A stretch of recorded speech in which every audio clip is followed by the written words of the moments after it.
Okay, so we have 18 people who have come into the Zoom, so we can get going.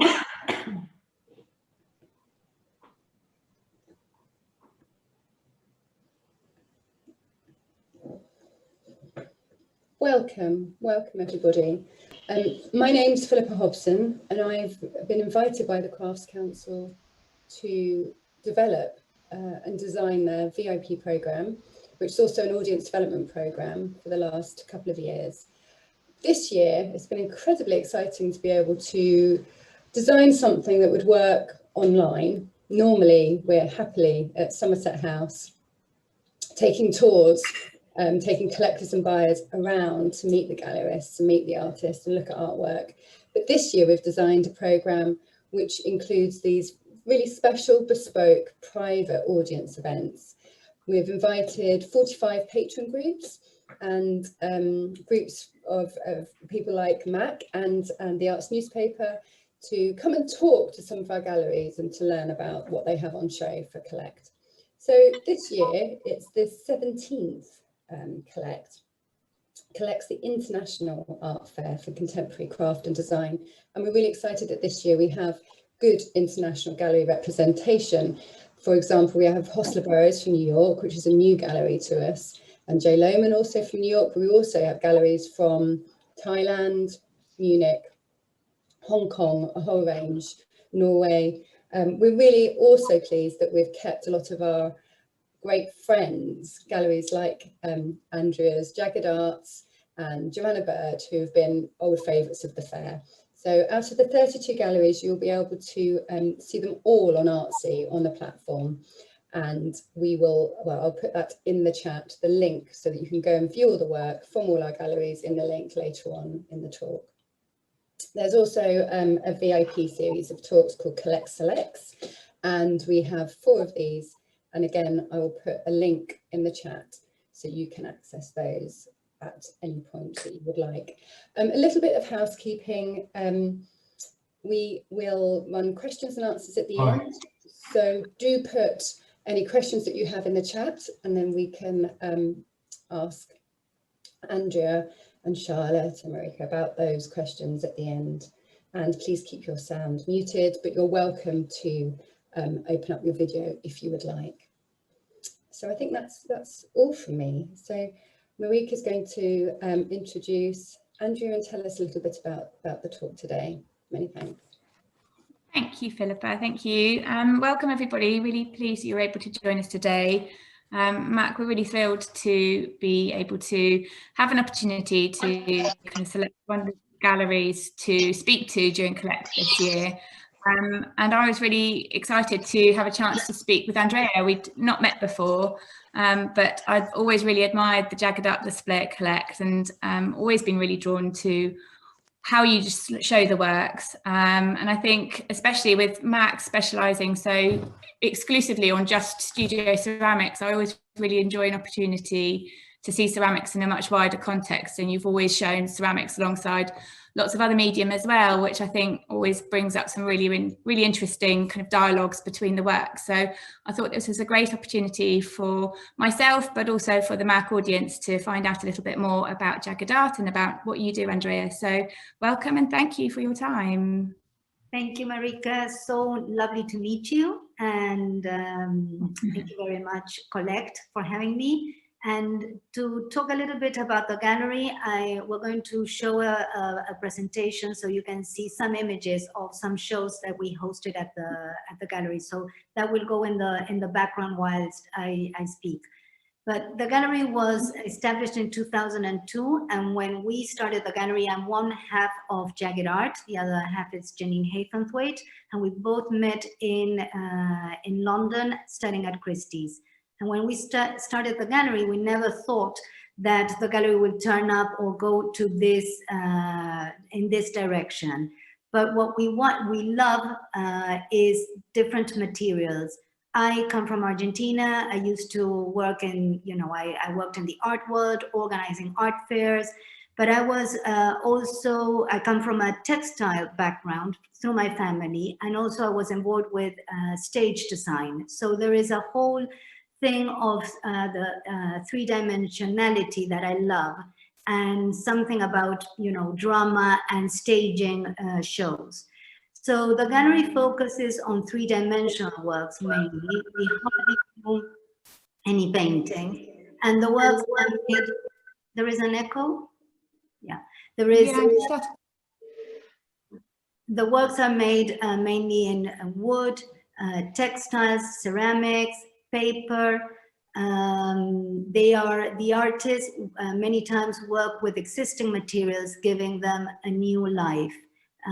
Books and maps and letters, envelopes, things that maybe in a few years' time we will not be, you know, using. So it's a way of preserving them, if you want.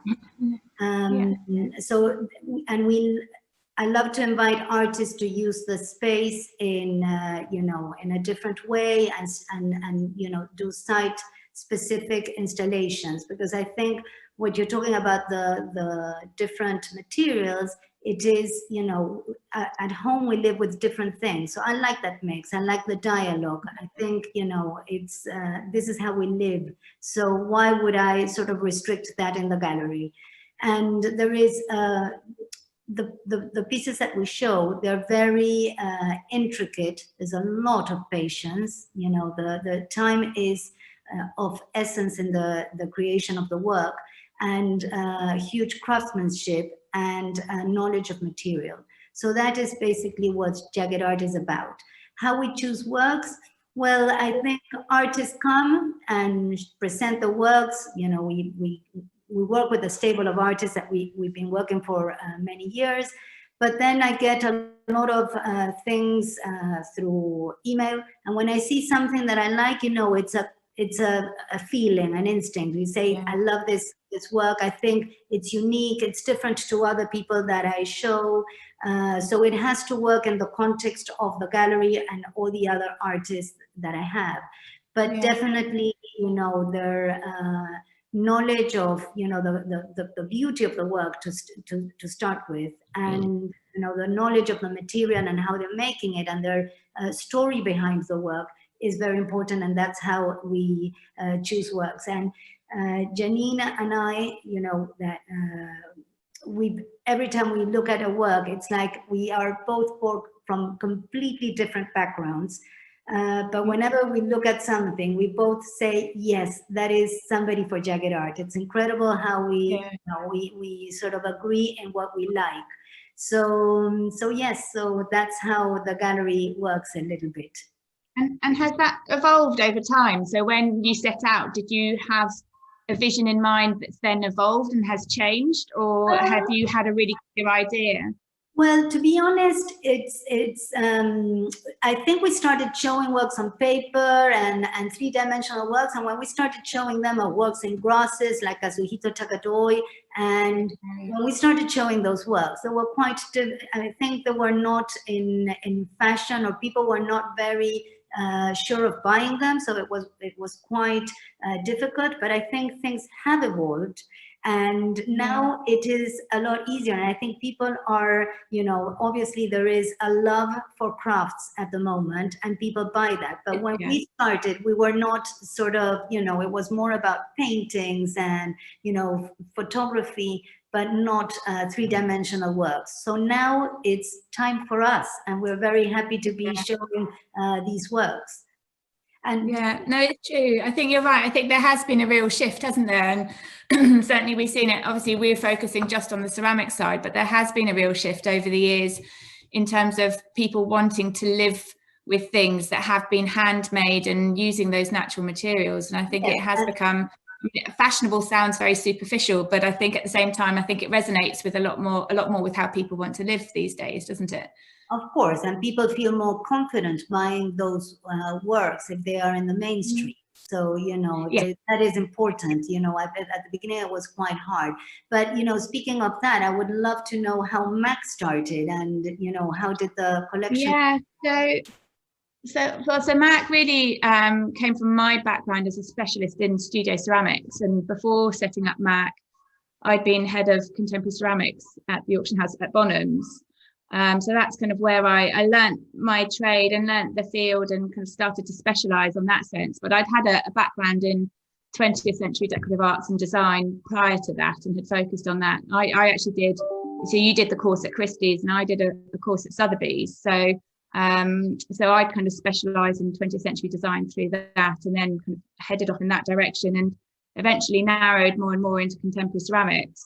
And then sort of end of 2008, beginning of 2009, and there was a shift at Bonhams, and I really had an opportunity to take that market on and see what I could make of it, really. So we've been really fortunate that we've kind of had we've been 10 years of Maak auctions now. So Maak held its first kind of Maak auction in 2011. So yeah, this coming May will be 10 years of Maak auctions, and we've really grown with that market. So I certainly think the interest in in contemporary ceramics is at an all-time high in terms of shifting audiences and the global audience. So we've always chosen to be quite exclusive. I kind of feel like we know what we're doing with ceramics and we know the standard to which we can do that. So we've chosen to keep that niche speciality, which I think is benefiting us in the long run in the position that we now have. But it's also a material that I really love and really resonates with me. So it's great to be able to work with something that, much like yourself, that you get to work with things that you love around you, which is an amazing position to be in. Absolutely. I think I'm very privileged in that respect, and to be able to go to the gallery every day and look at those amazing works that all the artists. And the best thing is when the works find a home, because that makes a whole cycle complete. When somebody buys something and they're going to love it, and that makes it it's great for the artist, for me, and for the customers. So it's great. It's definitely, and so obviously for us with our sellers are primarily private collectors rather than working with the artists. So it's kind of a slightly different relationship, but we have the same. A lot of the time collectors will come to a point in their life where they've spent maybe 20 years building up their collections, and they're getting to a point where they do want to start thinking about selling, but actually some people always ask me, well, how can they bear to split up a collection by selling it? But actually what they really love is the idea is they've gone through that process over the years to select these works and live with these works and live with them and love them. And it's a really nice, that cyclical idea that someone else will then have the opportunity to do exactly the same. And yes, the pieces might not all stay together, but they'll still go into new collections. And it's a really nice kind of line of continuity. And a cyclical kind of line, which is really lovely. Absolutely. So now I understand that you obviously have a lot of your artists work in multimedia. So obviously you do, you have ceramic artists, and you have kind of textile, and you have kind of woodwork, but you also have a number of artists who work in multimedia. And we have Charlotte Hodes is here today, isn't she? Who is going to speak to us a bit about her work. And Charlotte is a ceramic artist, but also a textile artist, and coming at things from quite a different direction. So I think it would be really interesting to find out more about your work, Charlotte, and hear a little bit about what you do. Yeah. Hi. Nice to meet you. Hi, Andrea. I'm Marika. Lovely to be here. I actually, my training was very much grounded in painting, having gone to the Slade School. They didn't have any other, they had sculpture, painting and print, that was it. So my experience and my early days were as a painter, and I still see myself as a painter in the sense that my influences were in painting primarily, and also I think as a painter, I think in images. So I have worked, as you know, I've started in painting, but from the late 90s, I was started to work in ceramics. And where did that introduction to ceramics first come from?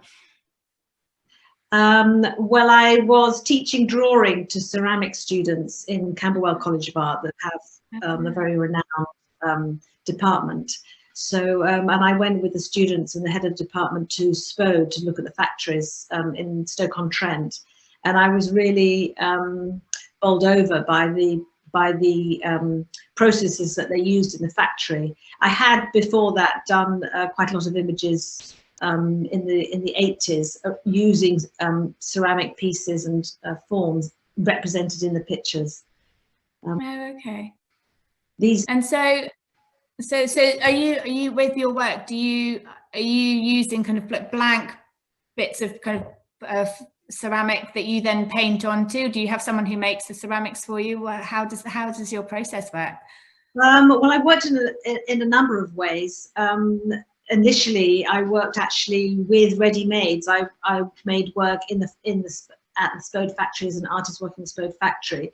So I worked with tableware, and then gradually I started working with vessels, and I was working with ceramicists. So I would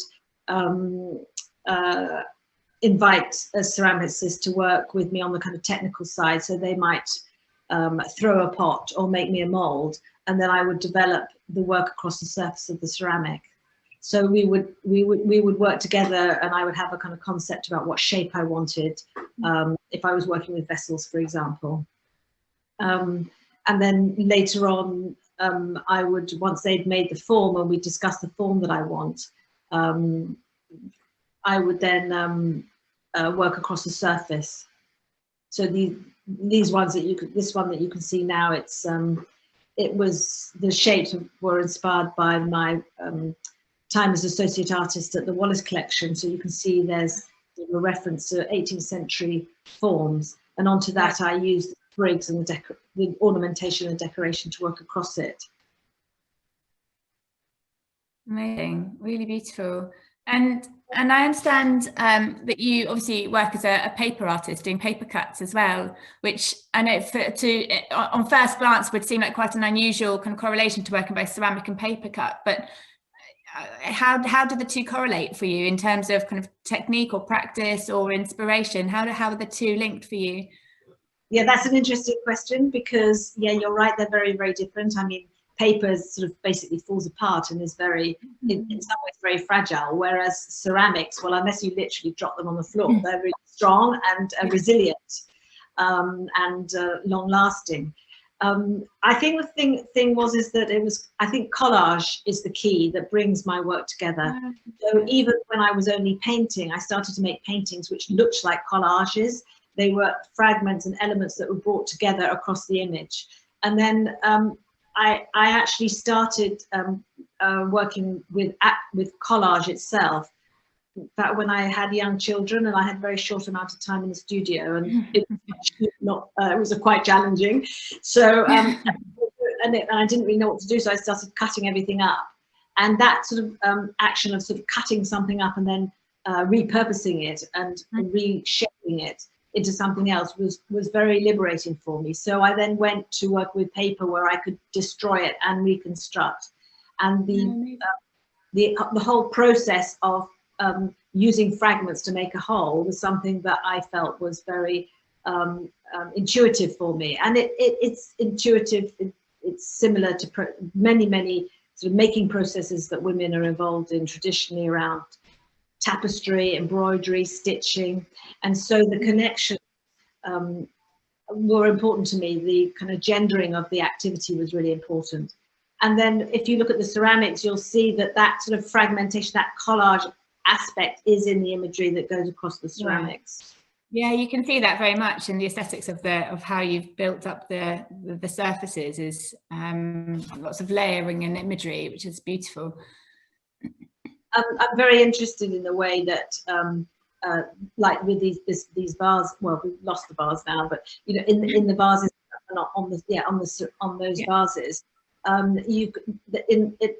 They are vases. You see them as an object, but they also reference the language of ceramics. They reference the making of the form, but they're not about the form. They're not about the sculptural aspect of the form. For me, I don't think about how you work on the inside. You know, that it is a vessel form and a sculptural form. I think of it as a vessel, as an image, and that and so the language about what is a vase is embedded into these. So, for example, this was a history of vessels. So I had 3 key shapes. They're quite large, actually. They're about 8 centimeters high.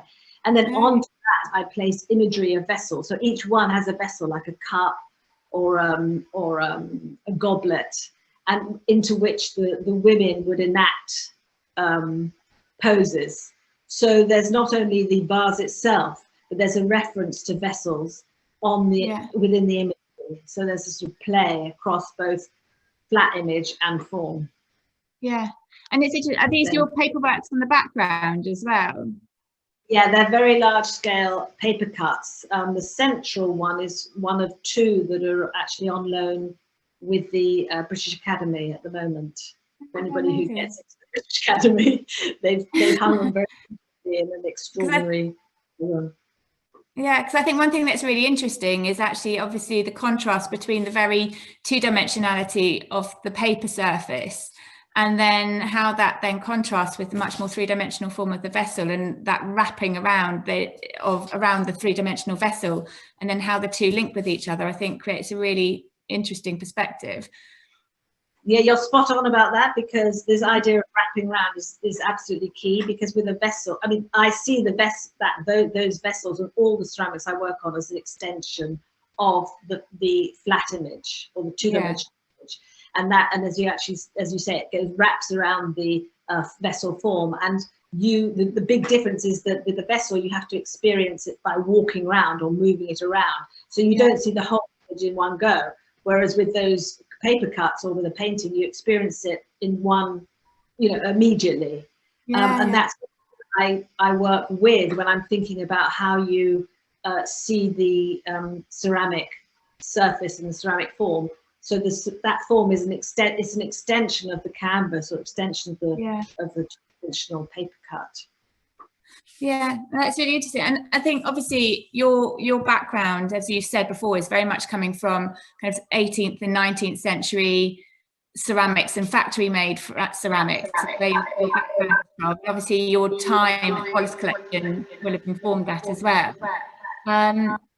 But I was just wondering whether there are also any kind of contemporary influences that you've looked at, or that might have subconsciously influenced you, with that way of using kind of the vessel form almost as a 3-dimensional canvas.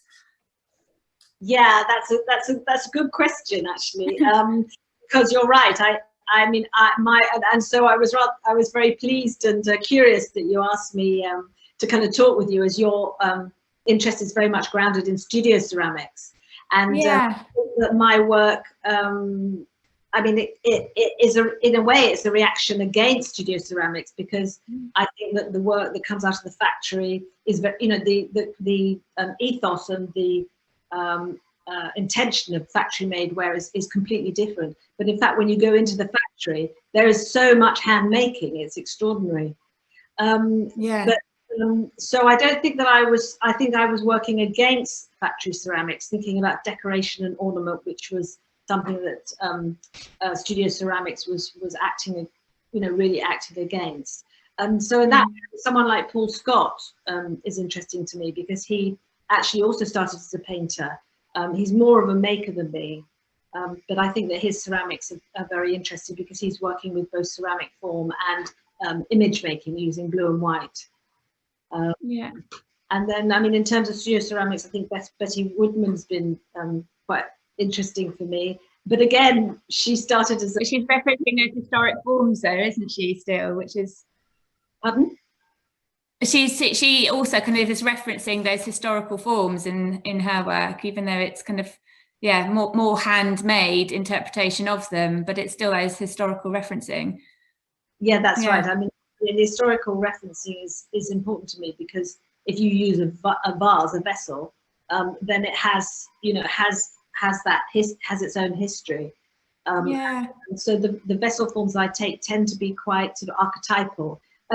In a way they tend to be quite boring. They're very, very simple, and it gives. But they're very classical, aren't they? Yeah. Yeah, quite classical. Yeah. And I think it's really interesting, because when you have those, when you're reinterpreting those very classical forms, it just ties you into a tradition of ceramics that goes back so many centuries. And I think it has a really kind of grounding impact on linking you into so many different heritages, not just, so going back so many centuries, exactly. So what I find really interesting as well with your work is that obviously you're taking ceramics not from a crafting perspective, but you're almost taking it as a material, and that it's almost like an appropriational kind of practice, in that sense that you're using kind of a ready-made material and using that to create your work with, rather than creating the material from scratch. And I'm wondering that there's actually it seems to be, to me, a few more artists doing that these days. And I think one of the artists that I was thinking that it resonated for me was someone with like Bauke de Vries, who obviously takes antique ceramics that have been shattered and then rebuilds them. And again, I mean, a very different style to your own, but he's still taking kind of a ready-made ceramic form and then creating his own artwork from it in the same way that you do. Well, in a very different way to how you do, but have that same process. And I wonder if you feel that that's part of something a bit wider that's happening, or just a bit of a coincidence that there's a number of artists, or whether that's a reaction to anything that might be inspiring that. You've got quite a lot of questions there. I'll try and answer it. Sorry, I realise that. I think you're right. I think things have changed, and my interest, which has grown in sort of craft practice and craft itself within the work, is really important to me. And that's something that wasn't, as Andrea is talking about how things have changed in terms of the gallery. I think that wasn't, as a painter, I think that was very much frowned upon when I was younger. And but I really think, for me, the kind of craft aspect, the hand making aspect is absolutely essential. And without that, I wouldn't really be able to make. And it's actual hands-on making that I respond, which is interesting because, as you say, there's the ready-made, like Bauke used ready-made. He comes, I believe, from ceramic restoration. Yeah, that's right. So, it's slightly different, but I think the interesting thing about using a history, you're talking about kind of the heritage, is that you have something to react against, because you can both kind of acknowledge it and enjoy it and take from it, but you can also use it to create a different iteration of something, which twists it. So you're not, in some ways, you're not working in a void. You've got something to respond to, and how do you? And one of the interesting questions is, particularly kind of depicting women, is how do you make it contemporary, but also have something which has a historical narrative, so that you are making something which is of this moment and has relevance to us now, and particularly for me, for a narrative around women and gender. How does that place itself now, as opposed to the 18th century, where it was rather different. Yeah, no, absolutely. I wonder whether sorry, I don't know whether that answers the questions. Or no, I think it does. I think it is that. I mean, it was a slightly garbled question, perhaps, because like you say, there were about 3 questions in one sentence there. But no, I think definitely kind of got to my point anyway. But I wonder whether Andrea and yourself would like to tell us a little bit about what it is that you're showing at Collect this year. Well, of Charlotte's, I'm showing wonderful paper cutouts, and I think we saw some images before that she did for an exhibition at the Victoria Gallery in Liverpool, and also some of her, and I have them here behind me, some of these jugs that are, and I'm going to bring one to the here because it's beautiful, and this is a series about women in conversation. And again, these are all found ceramics that Charlotte has painted on them. So what I like about Charlotte's work also is that she uses this as a support. It's one of her many supports that she uses. So this series is all about women in conversation. Some of them are broken, and they're left broken, and they're not, sort of repaired at all. And I just love that. And her signature female figures appear in all of them, and they're trying to make contact or communication with other people, with other women. Apart from that, I think we're showing Kazuhito Takadoy, who is behind me. I don't know if you can see that. Yeah, I can. Can? Amazing. Kazuhito is a Japanese artist who trained in horticulture in Japan, and he now lives in the UK. And his work is made from grasses that he grows in his back garden, or hawthorn twigs that he collects and cleans the thorns, and then leaves them to dry for a year, and then he very patiently ties them together in black or white linen twine. The grasses, he waits until they're tender enough to embroider the works. The works over there are made with red grass. And if they're made from green grass, the grass will eventually fade and become a natural color. So those are some of the, the whole, I wish we had a stand, but our stand is artsy this year, but you can see that there is a very, I think, inspiring dialogue between all the different works and materiality. So we have people that work with paper, like Thurl Wright and Charlotte's paper cutouts. And we have ceramics in Charlotte as well. Valeria Nascimento, Tina Vlasopoulos. I'll show you some of the works that they made. And Kazuhito. So Valeria, who we are showing, and with Valeria have we've always been collaborating for Collect. And she did I think many years ago, the first Collect that I showed her pieces, she made a collection of jewelry, of rings and porcelain and necklaces that was wonderful.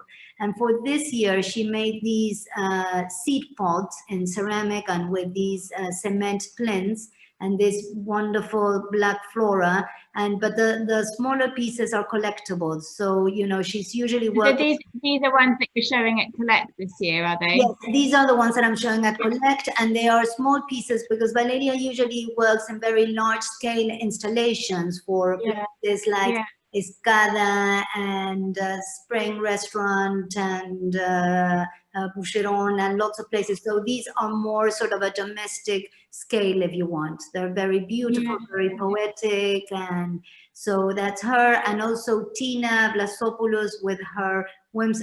Sorry, this is Valeria again, and this is a collaboration that she did with her son Lucas, who is also a ceramicist. And Lucas grew up in her studio, but he trained in film, but he has his own very personal language. His is more geometric, more abstract. He works with repetition of these ceramic tiles. So 2 years ago, I did a show called Pairings at the gallery, and it was couples working together, husband and wife. Charlotte was there with her husband, Paul Caldwell. So it was a really beautiful show of dialogues between couples, and their works and their inspiration. And so Valeria and Lucas did a work for the show in ceramic, and so these are new works that they made especially for Collect. So I love that idea of people making special works, to present every year. And, and then we have Tina, who again has this series of gray blue notes, again with her whimsical, funny, I don't know how, objects. So again, they can be in a group, they're full of character and personality, all of these ceramics that she has. So that's what we are. Yeah, we told some earlier examples of her work in Maak auctions in the past. So the Maak audience might be quite familiar with some of these pieces or versions of those ones as well. They're very beautiful. Great. And then we're also showing some textile works by Abigail Booth and wooden pieces by Max Bainbridge. So we have a big selection of furniture, wonderful wooden furniture by Katie Walker, and paper rings by Jeremy May, made out of pages of books. So there is definitely a great variety of pieces there. Yeah. And do you think, I mean, we touched on it at the beginning of the conversation in the sense that there has been a real uplift in people looking for kind of handcrafted objects, but do you think the last 12 months have influenced that any further, in the sense that, you know, in this time where we're completely lacking in human interaction and human contact, that actually that there's a heightened desire for objects that have that sense of handcrafted and human touch within the objects? Do you think that plays a part? Well, I do hope that by the time that we open, that people can come and, and there will be a heightened, sort of desire to buy and to acquire and to see pieces in the flesh. I think the last 12 months, they have been, people have seen things virtually on the screen, and it's definitely not the same. And it's definitely not the same to have a face-to-face conversation with someone in the gallery. And the few months that I was able to open in Marylebone, between lockdown and lockdown, I mean, most of the people that came in said, we miss being in a gallery, we miss having a conversation, we miss looking at the side of a work and seeing how it is. It's wonderful. It's amazing that today we can be having this conversation with people from maybe the UK and from other parts of the world, and we can show them all these pieces. But that experience of being in a place, being able to see the works, the dialogue between the works, and having that conversation, it's it's very difficult hard to replicate, to replace. But we will, and in April we will open again with a show called The Collection, and we'll have many of the pieces that the artists have made for Collect. So I am looking forward to welcoming everybody at the gallery, and yes, that's why we're doing this, to be able to share that with other people.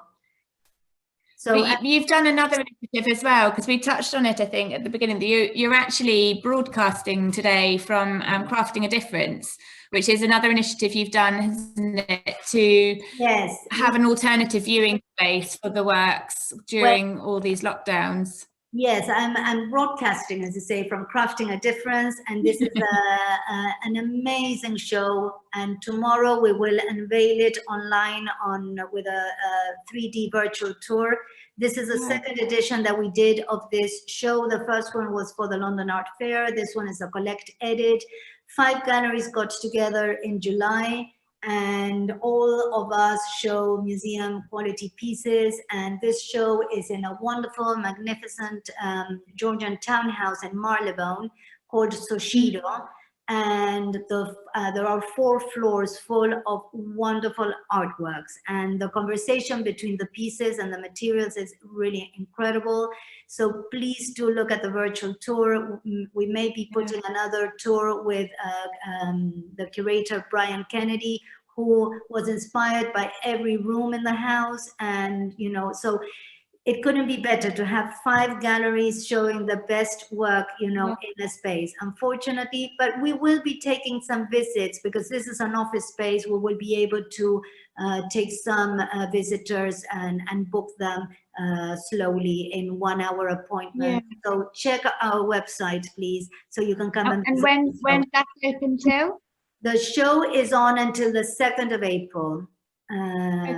So, but and tomorrow, look at craftingadifference.com, where you will see the link for the virtual tour and all the photographs of the space. So there are more than 70 artists, more than 250 artworks in this magnificent setting. And then obviously with Collect, you've got all of your artwork showing on the Artsy platform as well, isn't that right? And for Collect, we are showing in Artsy. Every gallery has a viewing room. So if you go there, it's like having our virtual booth.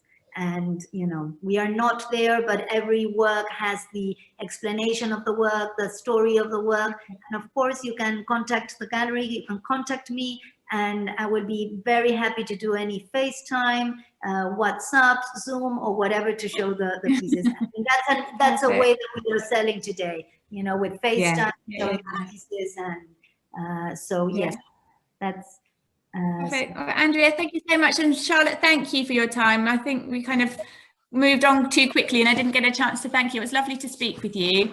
And obviously, I think we've got an opportunity for any questions and answers now. If anyone in the audience did have any questions through the chat that Philippa can then share with us, either for myself or Andrea or for Charlotte as well, please feel free to ask us any questions if there are any. I've got questions. Can you? Oh, can yes. You hear Hi, me? is that Maureen? Yeah, it is. I can. Hi, Maureen. How are you? Thank you. Thank you. Thanks for the lovely talk. I've got actually dozens of questions, but I'll keep it very short. So, I mean, firstly, Andrea, I mean, it's so lovely to hear you express the vision and the purpose of your gallery and your ethos, because you probably would never have known about this, but this is precisely how I started in the 80s. And in those days, ceramics was certainly the Cinderella, medium. So my gallery was called Michelson and Orient. And it was the first gallery in the whole of Europe that showed only ceramics. Now, many people showed ceramics in, sort of craft shops with glass and furniture and everything. So, so we were sort of the forerunners. And not only that, myself personally was interested in precisely what you're interested in, which is three-dimensional art. So I've always collected things which, as Mareka would know, are not necessarily, we're not popular, we're not thought well of, but I would regard paperwork or jewelry or all these other, Cinderella media as just, beautiful and exciting and innovative and different. So it's so lovely to see that you've actually progressed so much more successfully in your field. And an example of how things have changed brings together something you said and what Charlotte said, and that is Paul Scott. Because in 1987, this young man arrived into Michelson and Orient, and he showed us his open vases and plates which had these photographs of his trips to Crete or wherever, embedded in the clay. And so nobody was interested in them except me. And so I showed him in 1993 at London Art Fair. And at that time, ceramics and print had just come out. So the book sold a lot, and we actually did sell quite a few of his. But in 2004, when my gallery was just in my own name, I did the first collect at the V&A. And one of the major things was Paul Scott's very first three-dimensional objects, like standing up trees and so on. Well, they sold like hotcakes. But the curator of the V&A was so sniffy about it. He came and he just looked and he was disgusted and left. The biggest purchaser now of Paul Scott is the V&A. And it also relates to Charlotte, because he's also worked in and used gold on broken things and collected things and made things. So there've been so many things that you've all said that really resonate, and it's just really so exciting, to see. But one very small question to Charlotte, which is also, oh yes, the other person who's always appropriated things and made them new is Carol McNichol. Molding ceramics and then recreating. So, I mean, I think we could probably think of more people, but I'm interested. Why are there so many African women in your images? Because maybe that's good. There's lots of African women in my images. They're not intentionally, this is an African woman from Kenya. This is a European woman from France. So I think it's much more intuitive than that. So is it just the works that you're showing us today that happens to have a lot of those sort of images, or is it? Oh, I think it kind of creeps in because one accumulates a kind of bank of images which you then sort of draw on as you go on. So and sometimes you use them and sometimes you don't. So I think that's probably why. So I don't know if I've got a particular answer. I don't think I'm on a mission to.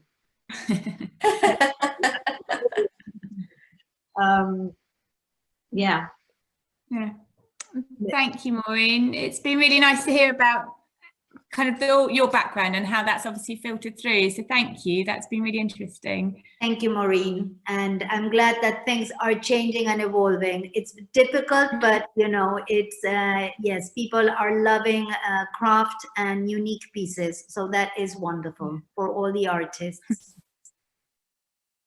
So I don't think there are any other questions from the chat. All right. But we've now got we've done significant talk. It's 10 to 2. So yeah. Time for. Thank you, everybody. Yeah. Thank you so much. Thank you, Andrea. Thank you, Charlotte. Thank you, Marikis. Thank you, Charlotte. Pleasure. Thank you, Philippa. No problem. We look forward to seeing you all next year when we intend to be fully installed. Yeah, back in Somerset House, and all the details are on the chat, and I'll leave it open for a few minutes for any of the attendees to look at Andrea's contact details or more of Charlotte's work, or a link for Craft of the Difference and the links for the art fair, for Collect Art Fair as well. Thanks. Perfect. Thank you. Bye. Thank you so much. Thank you for joining us. Bye-bye. Thank you, Marika. Bye. Pleasure, Andrea. Bye.